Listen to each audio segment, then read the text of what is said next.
நீ வரும்போதே சாமியை பார்க்கும் போது, ஐயா என் பையனுக்கு வேலை கிடைக்கணும், என் பொண்ணு கல்யாணம் ஆகணும், எங்க வீட்டுக்கார் நல்ல புத்தி வரணும், எனக்கு நல்லா இருக்கணும், என் கை கால் நல்லா இருக்கணும், எல்லாம் தெரியணும். தெரியாம நம்ம பிறக்கிறோம், எல்லாம் தெரிஞ்சிச்சு. அப்ப சரணாகதி கொடுத்துறேன்.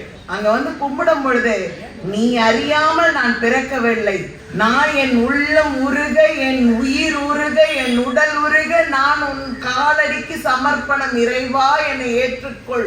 நான் உனக்கு சமர்ப்பணம்னா என் குடும்பம் உனக்கு சமர்ப்பணம்.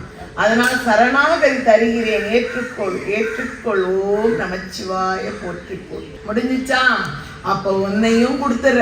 அப்ப உன்னை கொடுக்கும் போது உன்னை சார்ந்த உன்னோட அம்மா அப்பா மாமியார் மாமனார் எல்லாரையும் காலடியில கொடுத்துற.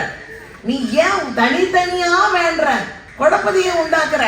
நீ உன்னை கொடுத்துற மொத்தமா. அப்ப உனக்கு எது சந்தோஷமோ அதை அவன் பார்த்து கொடுத்துட்டு போயிட போறான்.